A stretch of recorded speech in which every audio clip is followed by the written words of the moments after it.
ఈరోజు మన చందమామ కథల్లో నిజమైన మాట అనే కథ విందాం.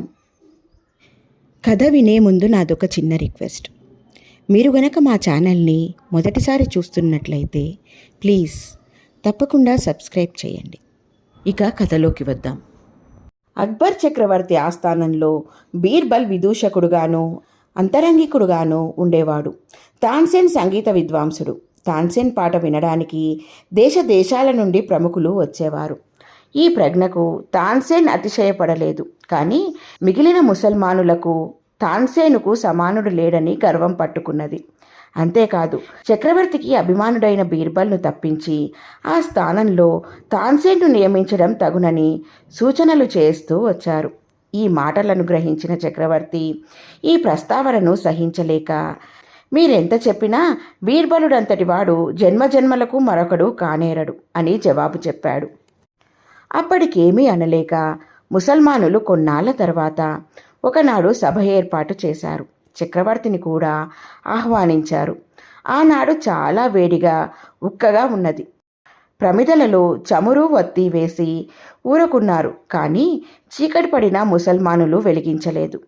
తాన్సేను దీపకరాగం పాడేసరికి దీపాలన్నీ వాటంతట అవే వెలిగినాయి.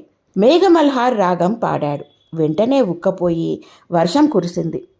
ఇందుకు చక్రవర్తి వింతపడడం గమనించిన ఒక ముసల్మాను, ప్రభు, ఇప్పుడు బోధపడిందా? బీర్బలుడికి ఇటువంటి ప్రజ్ఞలెక్కడివి? అందుకనే మంత్రి పదవికి తాన్సేన్ తగినవాడని లోకం ఘోషిస్తున్నది అని చాకచక్యంతో మనవి చేశాడు. అందుకు అక్బరు, తాన్సేన్ గొప్ప విద్వాంసుడే కావచ్చు, కానీ బీర్బల్ని సరిపోలడు. కావాలంటే ప్రత్యక్షంగా రుజువు చేస్తాను అని ఖచ్చితంగా చెప్పాడు. కొన్ని రోజుల్లోనే అక్బరు చక్రవర్తి ఆవాదేశపు రాజుకు జాబొకటి రాశాడు. ఆ ఉత్తరానికి ముద్రలు వేసి బీర్బలుణ్ణి తాన్సేన్ను పిలిచి, మీరు ఈ జాబు పట్టుకుని ఆవాదేశపు రాజు వద్దకి పోవాలి. చాలా అవసరమైన పని. ఈ పని మీరిద్దరు తప్ప మరెవ్వరూ నిర్వహించలేరు అని చెప్పి జాబిచ్చాడు.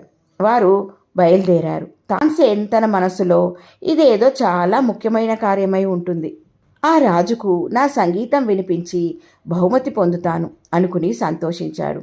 కానీ బీర్బల్ మట్టుకు ఇందులో ఏదో రహస్యం ఉండకపోదు అనుకుని 1000 విధాలా ఆలోచించసాగాడు.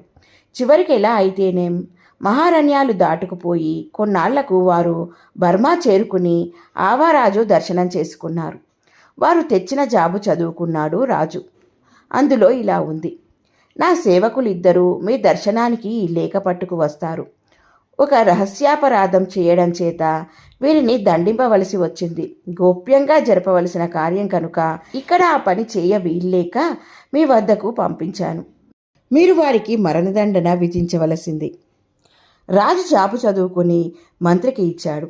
అతడు ఇందులో ఏదో రహస్యం ఉందని గ్రహించి, రాజా, వీరిని 1 వారం రోజులు చెరలో పెట్టి తర్వాత యుక్తమైన దండన విధిద్దాం అని సలహా చెప్పాడు. ఆ ప్రకారం వారి చేతులకు సంకెళ్ళు తగిలించి కారాగృహానికి తీసుకుపోయారు. తాన్సేనుకు మతిపోయినట్లయింది. బీర్బలుడి కేసి చాలా దీనంగా ఏమిటి ఉపాయం అన్నట్లుగా చూశాడు. అప్పుడు బీర్బలుడు అతని చెవిలో ఏదో ఊదాడు. లోన కుమిలిపోతున్న తాన్సేన్ పైకి ధైర్యంగానే కనబడసాగాడు. గడువు 1 వారం రోజులు ముగిసింది. తలారులు వచ్చి వీరిని వధ్యస్థానానికి తీసుకుపోయారు.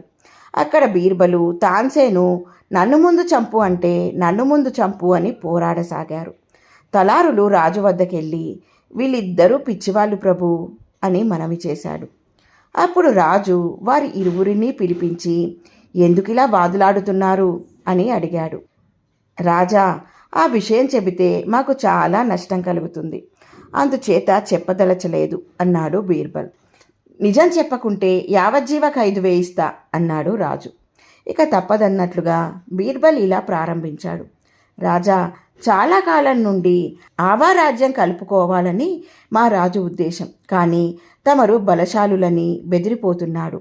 ఒకనాడు ఒక జ్యోతిశాస్త్రవేత్త వచ్చి, రాజా, ఎందుకు విచారిస్తావు?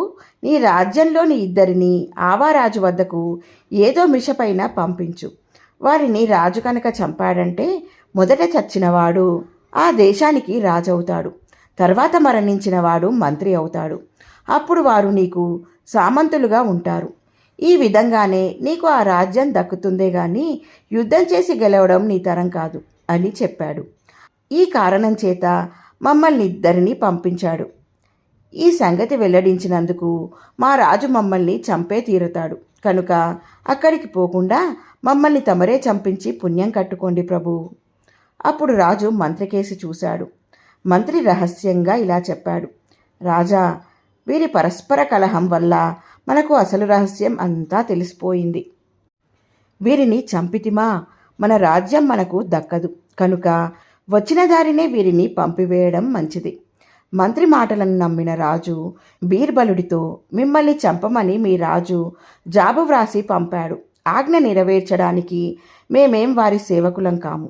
నిర్దోషులను చంపిన పాపం మాకు వద్దు. వీరిని మీరే చంపుకోండి అని మేము చెప్పినట్లు మీ రాజుతో చెప్పండి, పోండి అన్నాడు. ఇందుకు బీర్బల్, మహారాజా, ఇది తమకు న్యాయం కాదు. నేను మొదటే చెప్పానుగా, మా రహస్యం వెల్లడిస్తే మాకు హాని వస్తుందని. అనుకున్నట్లే అయ్యింది అన్నాడు దీనంగా. అదంతా మాకు తెలియదు. తెలిసి విషమెవరు తాగుతారు? పోండి పోండి, లేకుంటే బయటికి తరిమించి వేస్తా అని బెదిరించాడు రాజు.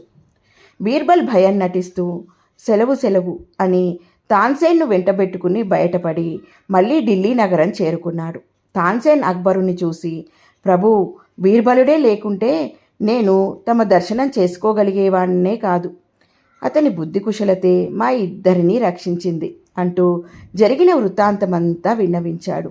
అప్పుడు చక్రవర్తి ఇదివరకు ఎదురు తిరిగిన ముసల్మానులందరినీ పిలిపించి బీర్బలుని బుద్ధి విశేషం పరీక్షించడానికి తను పన్నిన పన్నుగడ, బీర్బల్ బుద్ధి చాతుర్యం వారికి వివరించి చెప్పాడు. అప్పుడు ముసల్మానులందరికీ అక్బరు చక్రవర్తి చెప్పినది నిజమైన మాట అని నమ్మకం కలిగింది. ఆ విధంగా ముసల్మానులందరికీ బీర్బల్ పైన గల అసూయ పోయి ఎంతో గౌరవభావం ఏర్పడింది. ఇలా ఉంది ఫ్రెండ్స్ ఈ కథ. బాగుంది కదూ? నచ్చిందా? అయితే లైక్ చేయండి. మీ బంధువులకు, స్నేహితులకు ఈ కథలను షేర్ చేయండి. మరిన్ని మంచి మంచి కథల కోసం మా ఛానల్ను తప్పకుండా సబ్స్క్రైబ్ చేయండి. మరొక మంచి కథతో మళ్ళీ కలుద్దాం. ఉంటాను మరి.